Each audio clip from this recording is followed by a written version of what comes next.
Hey guys, welcome back. तो ये काफ़ी इंपॉर्टेंट अपडेट है जहां पर लास्ट नाइट यहाँ पर एसईसी ने इमरजेंसी के अंदर यूएस के अंदर जो एक्सचेंजेस है उनको बोला है कि 19B4 एप्लीकेशन जो है, फाइलिंग जो है, उसको यहाँ पर अपडेट करें।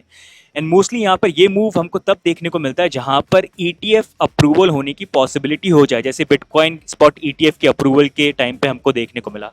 तो क्या यही केस हमको अब इथीरियम के स्पॉट ईटीएफ के साथ हमको देखने को मिल रहा है, जहां पर इथीरियम स्पॉट ईटीएफ जिसको लेके काफ़ी एनालिस्ट बोल रहे थे कि रिजेक्ट होने के चांसेस ज़्यादा हैं, अब वो अप्रूव यहाँ पर हो सकते हैं। क्योंकि अगर ऐसा हुआ तो हमको बिटकॉइन और पूरे क्रिप्टो मार्केट में काफ़ी मैसिव पंप और जंप जो है वो देखने को मिल जाएगा, क्योंकि इसी साल के अंदर बिटकॉइन स्पॉट ईटीएफ अप्रूव हो गया, उसके बाद इथीरियम स्पॉट ईटीएफ। तो बहुत बड़ी चीज़ यहाँ पर बन जाएगी।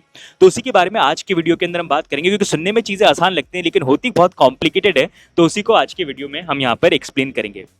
सबसे पहले अगर हम बात करते हैं तो यहाँ पर इथीरियम स्पॉट ईटीएफ की जो अप्रूवल डेडलाइन डेट है वो आने वाली है। इसका मतलब ये डेडलाइन डेट का मतलब ये होता है कि एप्लीकेशन फाइल करते हैं 240 डेज का टाइम होता है एसईसी के पास रिजेक्ट या अप्रूव करने के लिए। जो फाइनल डेडलाइन डेट होती है, अगर वहां पर एसईसी एप्लीकेशन को अप्रूव नहीं करती है, रिजेक्ट कर देती है, तो इसका मतलब ये कि पूरी एप्लीकेशन यहाँ पर कैंसिल हो गई। अब फिर से उनको आगे जाके अप्लाई करना पड़ेगा। अभी अगर आप देखेंगे तो ऑलमोस्ट 10 के अराउंड यहाँ पर अलग अलग फर्म्स है जिन्होंने बिटकॉइन स्पॉट ईटीएफ को लिए अप्लाई यहाँ पर किया, जिनकी डेडलाइन अब फाइनली यहाँ पर आने वाली है। मई मंथ से स्टार्ट होगी और ये ऑलमोस्ट अगस्त मंथ तक जो है ये डेडलाइन यहाँ पर ड्यू रहेगी। अब इसी के अंदर अगर आप देखोगे, सबसे पहले वैनेक जो है उनकी डेडलाइन यहाँ पर आने वाली है जो है 23 को। उसके बाद आर्क इन्वेस्ट उनकी डेडलाइन है 24 को। फिर इसके बाद हैश टैग ग्रे स्केल अगर आप देख सकते हो ये 30 में।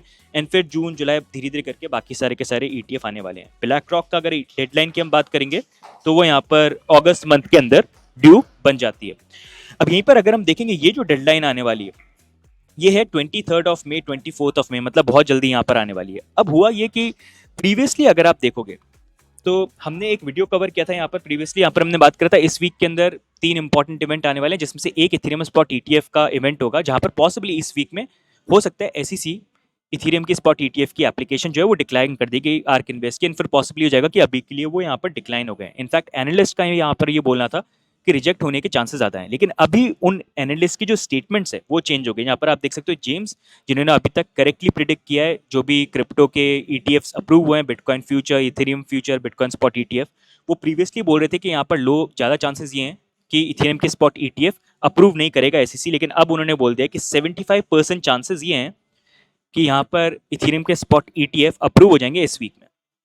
क्या ऐसा चेंज हुआ जिसके कारण एकदम से ये हृदय परिवर्तन आ गया कि यहाँ पर जो चांसेस नहीं थे होने के वो अब उन्होंने 75% पे यहाँ पर लेके आ गए? तो उसी के बारे में हम यहाँ पर बात करते हैं।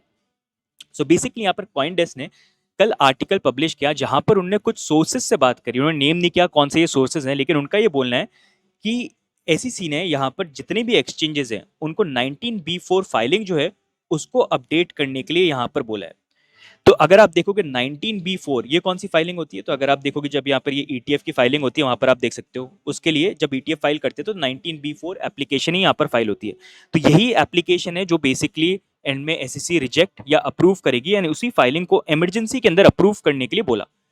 एंड इससे क्लियर इंडिकेशन काफी लोगों को ये मिल रहा है कि अगर रिजेक्ट ही करना था तो एंड टाइम पे इमरजेंसी के अंदर अपडेट करने के लिए क्यों बोल रहे हैं? क्या इसका मतलब ये कि अपडेट वो इसलिए करने के लिए बोल रहे हैं क्योंकि वो डिसाइड करें यहाँ पर 19B4 एप्लीकेशन को अप्रूव कर दें? इसका मतलब ये कि इथेरियम के स्पॉट ईटीएफ अप्रूव कर दें।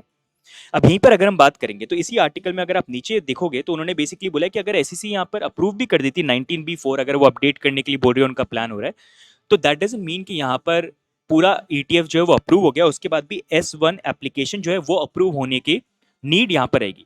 अब ये 19B4 S1 ये क्या सिस्टम है, इसी को मैं आपको एक्सप्लेन करता हूँ। तो बेसिकली अगर आप देखोगे ईटीएफ अप्रूव होने का प्रोसेस ये होता है कि एसईसी यहाँ पर डिसीजन लेती है ईटीएफ अप्रूवल के ऊपर। वहां पर दो एप्लीकेशन होती है, एक होती है 19B4 और एक होती है S1। 19B4 का मतलब ये होता है कि एक्सचेंज रूल चेंजेस। इसका मतलब ये कि जब भी कोई नया प्रोडक्ट आता है, फॉर एग्जांपल न्यूयॉर्क में आप मान लीजिए नैस्डैक हो गया, न्यूयॉर्क स्टॉक एक्सचेंज हो गया, वो इथेरियम के स्पॉट ईटीएफ को अप्रूव कर इंट्रोड्यूस करना चाहते हैं, तो वो ये एप्लीकेशन को फाइल करते हैं रूल चेंज वाला, और इसी एप्लीकेशन को एसईसी अप्रूव करती है। अगर अप्रूव किया इसका मतलब एसईसी परमिशन दे रही है कि ठीक है हम तुमको इथेरियम के स्पॉट ईटीएफ अप्रूव करने का अलाउ करते हैं। लेकिन इसका मतलब अगर ये एप्लीकेशन फाइलिंग जो है वो अप्रूव कर दी, इसका सिर्फ मतलब ये है कि जो इथेरियम के स्पॉट ईटीएफ हैं वो इन एक्सचेंजेस के ऊपर लिस्ट हो सकते हैं। लेकिन ट्रेडिंग स्टार्ट होने के लिए S1 एप्लीकेशन जो है इसका अप्रूवल होना ज़रूरी है। उसका मतलब बेसिकली होता है कि यहाँ पर वो पूरी डिटेल्स देते हैं कि कैसे मैनेज होगा, कैसे उसकी प्राइस का मैनेज होगा, तो ये पूरी चीज़ें वगैरह देनी यहाँ पर ज़रूरी होती है। और जब ये S1 अप्रूव हो जाता है तो इसका मतलब ये है कि ठीक है, लिस्ट तो हो रखा है, वो तो इसी से अप्रूव हो गया यहाँ पर, लेकिन ट्रेडिंग स्टार्ट होना, लोग बाय और सेल कर पाए, उसके लिए S1 अप्रूव होना ज़रूरी है। अगर सिर्फ 19B4 अप्रूव हुआ, S1 अप्रूव नहीं हुआ, तो इसका मतलब ये कि हाँ, लिस्टिंग तो उन्होंने अलाउ कर दी है, लेकिन लोग बाय सेल नहीं कर पाएंगे। तो ये दोनों के दोनों अप्रूव होने यहाँ पर काफ़ी ज़्यादा ज़रूरी है। एंड इसी चीज़ को लेके अगर आप देखेंगे, नेट गेरासी, I think, I hope right name सही प्रोनाउंस करना, उन्होंने बेसिकली ये बोला कि जो डेडलाइन आने वाली है यहाँ पर बहुत ज़्यादा पॉसिबिलिटी ये है कि एसईसी अगर रूल चेंज करवा रही है तो हो सकता है 19B4S जो है उसको यहाँ पर वो अप्रूव कर देंगे। इसका मतलब ये कि इथेरियम स्पॉट ईटीएफ एक्सचेंज पे लिस्ट हो सकते हैं, ये वो अलाउ कर देंगे। लेकिन एस वन जो चीज़ होगा, जो बेसिकली अलाउ करेगा लोगों को बाय सेल करने के लिए, उसको लेके हो सकता है कि वो और ज़्यादा टाइम ले, मतलब आने वाले 3-4 महीने, 5-6 महीने, सेइंग कि इलेक्शन आ रहे हैं या कुछ चेंजेस चाहिए या कुछ चीज़ को लेके, तो वो पॉसिबली ये कर सकते हैं कि ठीक है, एक्सचेंज पे लिस्ट करना हम अलाउ करेंगे, लेकिन लोग बाय और सेल कर पाए उसको लेके जो एप्लीकेशन है उसको वो और लंबा यहाँ पर खींच सकते हैं। तो ये कुछ उनका यहाँ पर बोलना है। तो अब इसी को लेके अगर आप देखेंगे, ये जो डेडलाइन आने वाली है यहाँ पर पॉसिबली ये हो सकता है कि जो डेडलाइन है कि भाई 19B4 को अप्रूव किया जाए, वो हो सकता है यहाँ पर वो उसको अप्रूव कर दें, लेकिन एक्चुअल ट्रेडिंग स्टार्ट होने के लिए, जैसे बिटकॉइन के स्पॉट ईटीएफ ट्रेड हो रहे हैं, उसके लिए S1 अप्रूवल हो सकता है वो यहाँ पर और ज़्यादा डिले कर दें। अब जब ये न्यूज़ निकल के आए कि फिर भी मतलब it's not complete win, it's like a half win, क्योंकि अगर 19B4 और साथ में S1 अप्रूव होते हैं तो वो एक्चुअली में मतलब होगा कि पूरा अप्रूव हो चुका है। लेकिन 19B4 ही अप्रूव हुआ, इसका मतलब कि आधा अप्रूव हो गया है। तो वो एक थोड़ी सी मिडिल ग्राउंड वाली न्यूज़ हो गई, जहाँ पर पहले ये था कि कंप्लीटली रिजेक्ट होने के चांसेस होते हैं। इसी कारण से अगर आप देखोगे, हमको इथेरियम की प्राइस के अंदर भी जंप देखने को मिला, जहाँ पर इथेरियम की प्राइस $3600 पे गई है।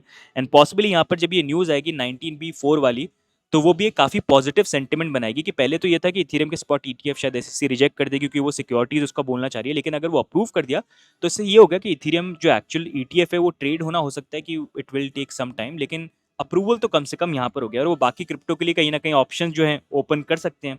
तो वो एक बहुत बड़ी चीज़ हो जाएगी, जहाँ पर मोस्टली इथेरियम के लिए 4100-200 का एक रेजिस्टेंस जोन यहाँ पर बन जाएगा, that will be worth keeping an eye on. So basically ये है, एंड इसलिए अभी सबकी नज़र यही है कि क्या इस वीक के अंदर इथेरियम स्पॉट ईटीएफ जो हैं वो फाइनली अप्रूव होते हैं या नहीं यहाँ पर होते हैं। मतलब 19B4 वाली एप्लीकेशन वो अप्रूव होती है सिर्फ, और S1 नहीं होता और उसको डिले किया जाता है, या फिर दोनों साथ में अप्रूव हो जाती हैं, या फिर सबसे बड़ा ट्विस्ट ये कि रिजेक्ट ही किया जाता है।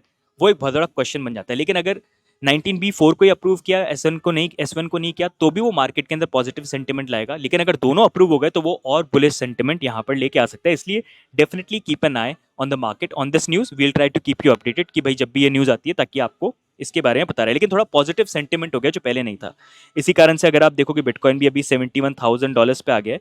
एंड यही चीज़ है कि अगर ये चीज़ होती है ना, 19B4 ये अप्रूव होता है, S1 को लेके वो रोक के रखते हैं, या फिर दोनों ही अप्रूव हो गए, ये दोनों बुलिश न्यूज़ है, और उसका पॉजिटिव इम्पैक्ट हमको देखने को मिलेगा। जो पहले ये था कि भाई रिजेक्ट हो जाएगा तो वो नेगेटिव रहेगा, तो अगर रिजेक्ट हो जाता है तो हाँ, थोड़ा सा नेगेटिव हो सकता है, लेकिन I don't think bitcoin will go down below $59,000। मतलब वीकली में तो थोड़ा बहुत नीचे वगैरह हो जाए, जैसा मैं बोल रहा हूँ, बिटकॉइन के लिए इंपॉर्टेंट है यहाँ पर टाइम स्पेंड करना, एंड उसके बाद 2025 में वी गो अपवर्ड्स, राइट।